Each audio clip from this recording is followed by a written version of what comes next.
I've always liked lebugue, in part because of the river, and not just the river, the bridge, the whole ambiance, and the fact I have so many memories here of the marché nocturne that take place in the summer, of the fireworks that take place on le 14 juillet and also for the Fête de Saint-Louis at the end of August. And so many friends I have here, so many meals I've eaten here. My first memory of Le Bugue, which is 40 years ago, was the market. It's the biggest market in the area. It's enormous. It covers the whole of the square and all the way down to the gendarmerie, and it's very, very well known. And of course, it's full of foie gras. It's got truffles at the right times of year. It's here in this market that I learned that the Perigord was the gastronomic heartland of France. It's as simple as that.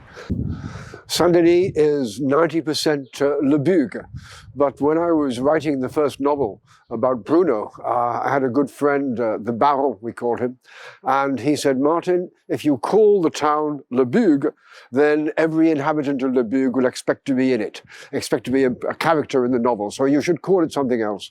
And so I found that the most common name for any town in France is Saint-Denis. So I called it Saint-Denis, and in effect, Saint-Denis it's 90% Lebugue, but I stole the church from Trémolat, I stole some other buildings from other places, but the mairie, the Grande Rue, the mixture of old and new, it's Lebugue. This is old Lebugue, and it is the town of Bruno, the policeman. What I love about this is the combination of old France and something much newer, because it's become a tourist town, but it's still got all of the buildings, all of the feeling of so much of the history of France that took place here. And of course, the whole point about Bruno is that he's a local village policeman. He knows everybody. He has taken part at the funerals with the old people. He's danced at the weddings of all of the women. He's taught all the children how to play tennis and rugby. And that's how he does his work. He knows everybody. He's friends with everybody. This is how a policeman ought to be. And it is also, I think, pretty much how life ought to be. And that's what I find here in La France Profonde, in Saint-Denis of Bruno. Bon, come on. Time to eat. On va bouffer. Oui, c'est l'heure de déjeuner.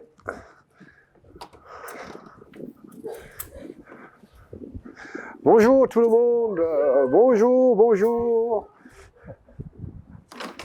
Well, without the vezere, we would not have had all of the great caves. We wouldn't have had the Neanderthals settling here. This is the river that gave life to human beings in this very spot for over 70,000 years. And that is just unique. And for me, it's extraordinary that I can get into my little rubber boat in the summer. I come downstream, I come through Lebugue, under the bridge, and I go down to Le Murray for a picnic. And I'm taking the same path that Neanderthals would use and that Cro-Magnon people would use. And also, when I just walk along this path, I realized how powerful the river can be, because you can see how high the floods have been. It's marked up on the walls. I mean, I've seen times when the bridge has been just full of water up to the top of the arc, but there are times Lebugue itself has been flooded. It is a very powerful river. It goes 10 meters higher than this. There has been so much history here, and one of my neighbors remembers as a little boy in 1944 with the liberation that collaborators were taken out onto this bridge and shot, and their bodies pushed into the river. It was tough here in World War II, but that's another story.